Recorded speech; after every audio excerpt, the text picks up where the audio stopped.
Hello, this is Afridi, and welcome to my brand new series of how I made my Eid outfit by my own. And this is part 1. First of all, সুন্দর একটা শাড়ি বেছে নেওয়া, দেন নিজে নিজে design করা এবং ওগুলোকে নিয়ে টেইলারের কাছে যাওয়া।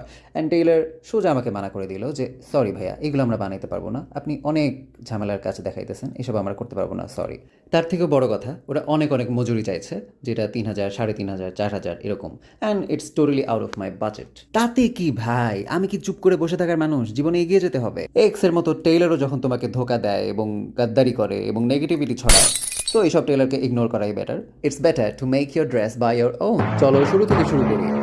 ওয়েল, আমার অনেকদিন ইচ্ছা ছিল আমি একটা পাতলা ফিনফিনে কোনো জামদানি শাড়ি বা জামদানি ম্যাটেরিয়াল দিয়ে একটা পাঞ্জাবি বানাবো। মানে আমার অনেক দিনের ইচ্ছা ছিল, বাট আমি প্রপার ম্যাটেরিয়ালটা পাচ্ছিলাম না। অ্যান্ড জামদানির দাম অনেক বেশি। তো সেদিন হচ্ছে আমরা, মানে আমি, আব্বু আর আম্মু একটা কাজে গেছিলাম মিরপুর 10 আমরা হাঁটছিলাম। তো হাঁটতে হাঁটতে মানে আসার সময় রাস্তার ফুটপাথে হচ্ছে কিছু শাড়ি নজরে পড়ছিল, যে কম টাকায় বিক্রি করে, যেগুলো শাড়ি মানে 200 টাকা 300 টাকা যেগুলো।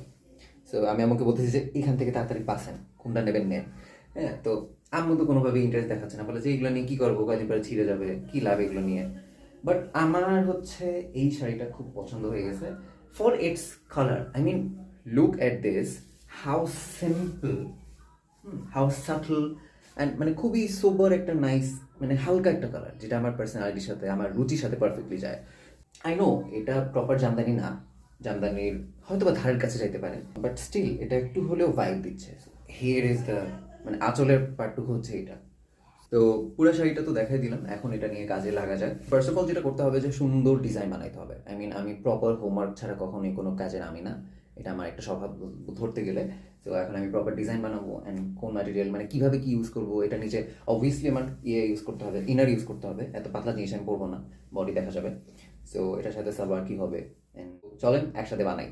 আমি, আম্মু আর হৃদি চলে গেলাম নিউ মার্কেট গাউসিয়ায়, একসাথে ওর ঈদের জামার গজ কাপড় কিনতে এবং আমার ইনারের এবং সালোয়ারের কাপড় কিনতে। অনেক ঘাটাঘাটি এবং দেখার পরে এই কালারটা রীতির জন্য চুজ করি, কারণ এই ধরনের গ্রিন ও এর আগে কখনো পরে নাই। আনফর্চুনেটলি এখান থেকে আমার কাপড় কেনা হয় নাই, কারণ এখানে অনেক দাম চায়। আমি ইনারের জন্য, সালোয়ারের জন্য এতখানি কাপড় এত দাম দিয়ে কোনোভাবেই কিনতে পারবো না। তাই আবার পরের দিন চলে গেলাম ইসলামপুর সদরঘাটে। বিস্কুটটা কেমন লাগছে?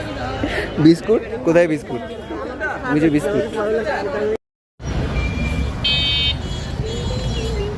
পিছনে ময়লা, সামনে আরে আম্মু এরকম ঘ্যানর ঘ্যানর করতেই থাকে। এনিওয়ে, দুষ্টামি করতে করতে আমরা পৌঁছে গেলাম ইসলামপুর সদরঘাটে। মেইন টার্গেট দুইটা, এক হচ্ছে হৃদির যেই জামার কাপড় কেনা হয়েছে ওইটার জন্য ম্যাচিং করে সালোয়ার এবং ওড়নার কাপড় কেনা। সেকেন্ডলি অ্যান্ড অবভিয়াসলি আমার কাপড়